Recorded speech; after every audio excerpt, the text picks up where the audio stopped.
इस वक्त उत्तर प्रदेश, खासकर पश्चिमी उत्तर प्रदेश में हर नुक्कड़ और चौपाल पर एक ही चर्चा है कि गठबंधन में कितनी सीट आरएलडी को मिल रही हैं और वो कौन कौन सी हैं।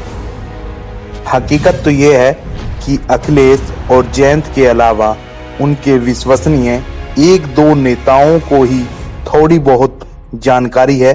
ऐसे में पुख्ता जानकारी बाहर नहीं आ पा रही है, लेकिन सूत्रों से जो भी जानकारी मिल रही है उससे हम आपको अवगत करा रहे हैं। शुरुआत बागपत से ही करते हैं, जो रालोद का गढ़ भी माना जाता है।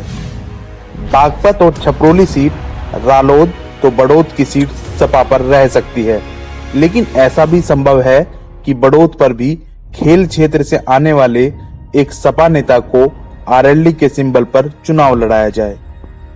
शामली और थाना भवन सीट रालोद पर रहेगी, लेकिन थाना भवन में कैंडिडेट सपा का हो सकता है, क्योंकि अखिलेश के एक करीबी नेता की मजबूत दावेदारी है।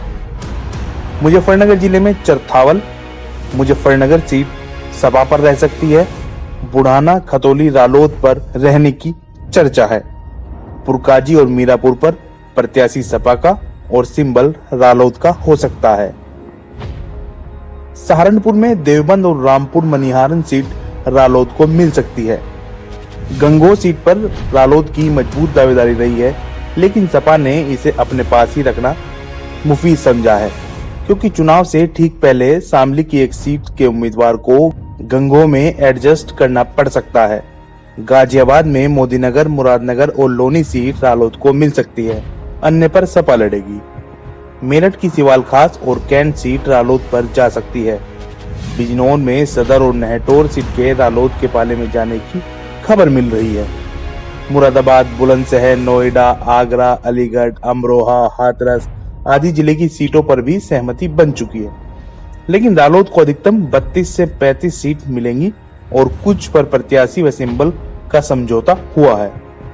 सीटों के बंटवारे पर किसी प्रकार का अब कोई पेच नहीं है। हाँ, इतना जरूर है कि गठबंधन की पूरी जानकारी अखिलेश और जयंत के अलावा एक दो बड़े नेताओं को ही है।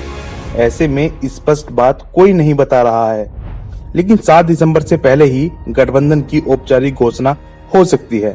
हालांकि सीटों को लेकर पत्ते अभी नहीं खुलेंगे, क्योंकि अब तक जितने भी दलों से अखिलेश यादव गठबंधन कर चुके हैं, उनमें से किसी दल के साथ भी सीटों का समझौता सार्वजनिक नहीं हुआ है।